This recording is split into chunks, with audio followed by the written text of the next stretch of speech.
A 1938 tractor is a daunting restoration. For a 1937, great-grandpa. Oh, it was pretty tough. But then Dick Colleen's year-and-a-half-long project is driven by love. He was born loving tractors. It was just in his blood. He was Dick's tractor-smitten great-grandson, Tim, who also adored the great-grandpa who stepped up to help Tim's young and, at the time, single mom, Amy. His great-grandfather was his world. Before she got married, he asked me one day if he could call me Dad.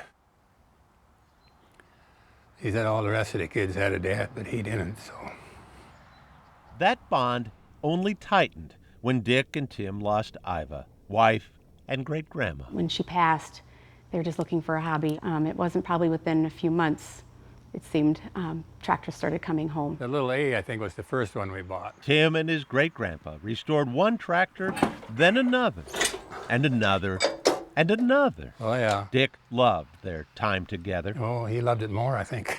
A measure of that love, Tim posed for his senior portraits with the John Deere B he'd restored with his great-grandpa. Yeah. No one imagining 3 years later, Dick's grandson Tim would take his own life. I think that's the hardest part, is you don't get no answers from anything. No explanation that makes a bit of sense to a great-grandpa. Or We lost him. a mom. I look back and I see signs of sadness, and I see signs of maybe where he's just not feeling like he's good enough. And I wished I would have asked more questions and just hugged him more and told him I loved him more than I did. And I told him that all the time, but I wished I would have told him more. Amy worried the grief might be too much for her 80-year-old grandpa. It's still hard. But Dick leaned on what he knew. Well, I'm trying to get it to go together.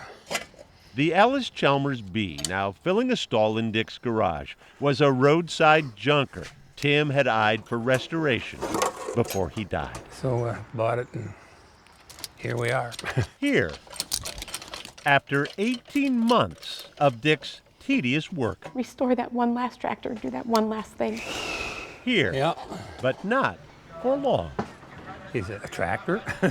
This would be a first for us, absolutely a first. Sean Haynes' 15-year-old daughter Alyssa took her life too. After which he founded Stomp Out Suicide, the organization to which Dick decided to donate his tractor. I gotta give you a hug, sir. Oh, nice to see you again. It's good to see you. All these people ahead, look at that. In its 6th year, much about the Stomp Out Suicide 5K Way to finish strong. has become familiar. There's a clothesline there of people that have passed. The tributes, Timmy's on there. the reminders that no one is on this journey alone. The sun will rise tomorrow. But amid the gift baskets and baseball tickets at this year's silent auction Very nice. stands a great-grandpa with a gift to his great-grandson wrapped in Alice Chalmers orange. This is for Tim. Everybody line up. Remember Timmy. Dick Colleen's final restoration is a tractor pulling heartstrings. Thank you. I love you. Boyd Huppert, KARE 11 News, This is for our Timmy. Wyoming. Yeah.